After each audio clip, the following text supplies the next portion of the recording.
Welcome back to ILS. Today we are going to learn gametogenesis and its types. So let's see what gametogenesis is. Gametogenesis is the conversion of immature germ cells into mature gametes. That is the conversion of spermatogonium in case of males or oogonium into gametes. This is known as gametogenesis. जो gametogenesis होती है इसमें maturation of spermatogonium होता है in case of males या maturation of oogonium in case of females होता है. जब मैच्योरेशन ऑफ सुपरमेटोगोनियम होते हैं it results in the formation of sperms, और जब मैच्योरेशन ऑफ ओगोनियम होते हैं it results in the formation of oocyte और ova. So why gametogenesis occurs, why it is so important. सो इसकी इंपॉर्टेंस क्या है? जब गैमेट्स बनेंगे तभी फर्टिलाइजेशन पॉसिबल है. क्यों? क्योंकि फर्टिलाइजेशन के दौरान गैमेट्स फ्यूज होते हैं. Sperm and ova gets fused, result of which we get zygote और वी गेट एटसेट्रा. बाकी जो भी इसमें जब चेंजेस आते हैं, जब मॉडिफिकेशंस होते हैं, क्या क्या बनते हैं, वो आफ्टर फर्टिलाइजेशन से पॉसिबल हैं. सो फर्टिलाइजेशन के लिए इंपॉर्टेंट है कि पहले गैमेट्स होने चाहिए जो आपस में फ्यूज हो. So it is important that formation of gametes should occur. So let us see today what spermatogenesis is. Spermatogenesis फिर से बोलेंगे, हमने बोला maturation of spermatogonium. So let us see what spermatogenesis is, how it occurs. Spermatogenesis क्या होती है? Conversion of सुपरमेटोगोनियम पहला. और दूसरा क्या होता है? Simply development of sperms. और कहाँ होती है डेवलपमेंट ऑफ स्पर्म्स? ये होती है टेस्टिस में. टेस्टिस में कहाँ? सेमनिफेरस ट्यूब्यूल्स में. सो सेमनिफेरस ट्यूब्यूल्स में सुपरमेटोजेनेसिस या स्पर्म्स बनते हैं. और कब सुपरमेटोजेनेसिस होती है मेल्स में? ये होते हैं जब प्यूबर्टी एज में इंसान आता है. प्यूबर्टी क्या होती है? वो एज जब रिप्रोडक्टिव ऑर्गन्स फंक्शनल बनते हैं. ठीक है. सो अब हम दो फिगर से क्लियर करेंगे कि स्पर्म्स कैसे डेवलप होते हैं. पहले हम जनरल देखेंगे कि कैसे स्पर्म्स बनते हैं. हमने बोला जो हमारे पास इमेच्योर जर्म सेल होती हैं उसको हम बोलते हैं सुपरमेटोगोनियम. ठीक है. सुपरमेटोगोनियम क्या होती है? ये सिस्टम सेल होती हैं. ठीक है. सिस्टम सेल से जब हमारे पास स्पर्म्स बनेंगे इसको बोलते हैं सुपरमेटोजेनेसिस. जो सुपरमेटोगोनियम होता है इसको माइटोसिस होती है. जब माइटोसिस होती है, माइटोसिस क्या होती है? वो डिवीजन जिसमें पोलैरिटी सेम रहती है आफ्टर डिवीजन. ठीक है. अगर ये 2n था, आफ्टर डिवीजन जो सेल्स बनते हैं उसमें भी 2n होगा, मतलब क्रोमोसोम नंबर सेम रहेगा. ये डिप्लॉइड थी, ये भी सेल्स इसके डिप्लॉइड है आफ्टर डिवीजन. तो हमारे पास सपोज टाइप ए और टाइप बी बना. टाइप ए क्या होता है? इसमें रिजनरेशन होती है और ये वापस सुपरमेटोगोनियम में सिस्टम सेल बनाती है. जो टाइप बी होती है हम इससे देखेंगे स्पर्म्स कैसे बनते हैं. जो टाइप बी होती है इसमें क्या होता है? इसमें माइटोसिस फिर से होती है. जब माइटोसिस होगी फिर से दो सेल्स बनते हैं. एक हमने बोला इसका नाम हमने क्या रखा? सुपरमेटोसाइट, प्राइमरी सुपर. और ऐसे ही दो सेल्स बनते हैं. इसका भी पोलैरिटी क्या होगा? 2n. लेकिन हम एक ही लेंगे और इससे देखेंगे स्पर्म्स कैसे बनते हैं. तो हमने इसका नाम क्या रखा? प्राइमरी सुपरमेटोसाइट. प्राइमरी सुपरमेटोसाइट. सुपरमेटोसाइट क्या होता है? जो स्पर्म्स बनाते हैं यानी स्पर्म सेल्स. ठीक है. उसके बाद क्या होता है? जो प्राइमरी सुपरमेटोसाइट होती है इसकी मियोसिस होती है. मियोसिस के दो पार्ट्स होते हैं, एक meiosis first and meiosis second. जो मियोसिस फर्स्ट होता है this is also known as reductional division.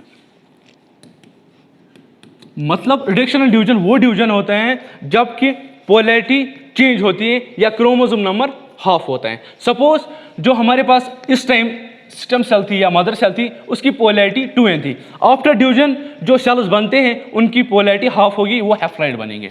इसका भी n, इसका भी n. इसके बाद क्या होता है? जो ये हमारे पास सेल्स बने इनका नाम हमने रखा सेकेंडरी सुपरमेटोसाइट, मतलब ये भी स्पर्म्स बनाते हैं. इसके बाद इनकी मियोसिस सेकंड होती है, क्योंकि हमने पहले ही बोला मियोसिस के दो पार्ट्स होते हैं. जो मियोसिस सेकंड होता है it is equivalent to mitosis. मतलब जैसे माइटोसिस में सेल डिवाइड होती है दो पार्ट्स में या दो सेल्स बनते हैं उनकी पोलैरिटी सेम रहती है, वैसे ही मियोसिस सेकंड जो होता है इसको इक्वेशनल डिवीजन भी बोलते हैं. मतलब पोलैरिटी सेम रहती है और जो क्रोमोसोम नंबर वो भी सेम रहेगा. जब डिवीजन होगा तो इसके बाद इसके दो सेल्स, इसके दो सेल्स, तो टोटल कितने बन गए? 4. तो ये जो 4 सेल्स बने जिनकी पोलैरिटी n ही रही इनको हम सुपरमेटिड्स बोलते हैं. सिंपली सुपरमेटिड्स क्या होते हैं? टेललेस स्पर्म्स, जो आपको याद रखना है. सुपरमेटिड्स आर द टेललेस स्पर्म्स. तो जो सुपरमेटिड्स होते हैं इनमें मैच्योरेशन होती है, कुछ मॉडिफिकेशंस होती हैं और ये उसके बाद कहाँ कन्वर्ट होते हैं? स्पर्म्स में. जो स्पर्म्स होते हैं इनमें क्या होता है, ये स्पर्मेटिड से बनते हैं। कैसे बनते हैं, कुछ मैच्योरेशन होती है, कुछ मॉडिफिकेशंस होते हैं, कुछ चेंजेस आते हैं और ये कन्वर्ट होते हैं स्पर्म्स में। जो ये स्पर्म्स बन गए कहाँ से, स्पर्मेटिड से। इस प्रोसेस को हम बोलते हैं स्पर्मियोजेनेसिस। स्पर्मियोजेनेसिस मतलब स्पर्मियोजेनेसिस वो प्रोसेस होती है जब स्पर्म्स बनते हैं फ्रॉम स्पर्मेटिड्स। मतलब स्पर्मियोजेनेसिस और स्पर्मेटोजेनेसिस दो अलग हैं। स्पर्मेटोजेनेसिस होता है जब सीधे स्पर्मेटोगोनियम से स्पर्म्स बनते हैं, लेकिन स्पर्मियोजेनेसिस होते हैं जब स्पर्मेटिड से स्पर्म्स बनते हैं।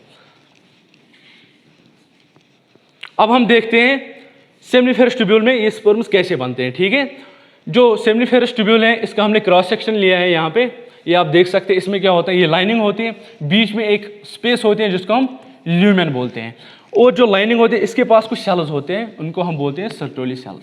जो सर्टोली सेल्स होते हैं these are rich in nutrients.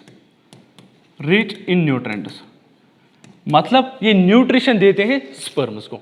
और होते हैं बाहर कुछ थोड़े बहुत सेल्स जिनको हम बोलते हैं लेडिक सेल। जो लेडिक सेल होते हैं ये बहुत इंपॉर्टेंट सेल होते हैं। क्यों, ये सेक्रेट करती हैं टेस्टोस्टेरोन। टेस्टोस्टेरोन जो लेडिक सेल्स होते हैं ये क्या करते हैं, सीक्रेट टेस्टोस्टेरोन, जो कि हमको पता है ये मेल हार्मोन है और जो मेल के सेकेंडरी कैरेक्टर होते हैं कंट्रोल करते हैं। ठीक है, और स्पर्म में इसका क्या रोल है ये हम अभी देखेंगे। और ये ऊपर आप देख सकते हैं ब्लू कलर के सेल्स, ये स्टेम सेल्स हैं, स्पर्मेटोगोनियम। इसमें हमने अभी देखा क्या होता है, कुछ प्रोसेस होते हैं, माइटोसिस होती है, मियोसिस होती है, और फाइनली क्या बनते हैं, पहले स्पर्मेटिड्स। ये हमारे स्पर्मेटिड्स है। इसके बाद हमने अभी देखा कि कुछ मॉडिफिकेशंस होते हैं और उसके बाद ये कहाँ कन्वर्ट होते हैं, स्पर्म्स में। तो दीज आर स्पर्म्स।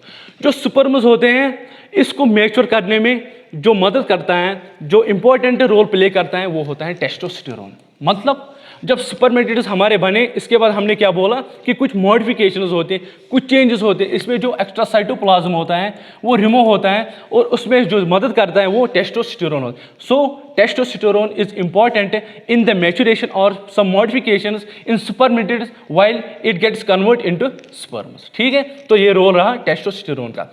जो ये मैच्योर स्पर्म्स हैं लेडिक सेल्स के पास। ठीक है, इसके बाद क्या होता है, जब ये मैच्योर होते हैं इसके बाद ये नीचे आते हैं ल्यूमेन में। जो स्पर्म मैच्योर होते हैं ये भी मैच्योर होते हैं, इसके बाद ये कहाँ आते हैं, ल्यूमेन में। जब ये ल्यूमेन में आते हैं from Leydig cells, this process is known as spermiation. Spermiation spermiation क्या होता है, जब लेडिक सेल से मैच्योर स्पर्म्स कहाँ होते हैं, कहाँ इनकी एंट्री होती है, नीचे जाते हैं ल्यूमेन में। This is known as spermiation. तो तीन प्रोसेसेस हमने देखे, तीन टर्म जो कि इंपॉर्टेंट है। पहले सुपरमेटोजेनेसिस। सुपरमेटोजेनेसिस क्या होती है, सिंपली सुपरमेटोगोनियम से जब स्पर्म्स बनते हैं। ठीक है, स्टेम सेल से स्पर्म जब बनते हैं इसको बोलते हैं सुपरमेटोजेनेसिस। उसके बाद हमने देखा स्पर्मियोजेनेसिस। सुपरमियोजेनेसिस क्या होता है, जब सुपरमेटिड्स से स्पर्म्स बनते हैं। ठीक है, इसको बोलते हैं सुपरमियो। उसके बाद हमने देखा सुपरमिएशन। सुपरमिएशन होता है जब लेडिक सेल्स के पास जो स्पर्म मैच्योर स्पर्म्स होते हैं जब वो नीचे ल्यूमेन में जाते हैं, दिस इज नोन एज सुपरमिएशन। सो ये इंपॉर्टेंट टर्म्स थी इसमें। सो वी सी टुडे सुपरमेटोजेनेसिस, कैसे स्पर्म्स बनते हैं सेमनीफेरस ट्यूब्यूल में। So this was all about today. Hope you get this video. For more interesting and knowledgeable videos, keep supporting us and do subscribe our channel. Thank you.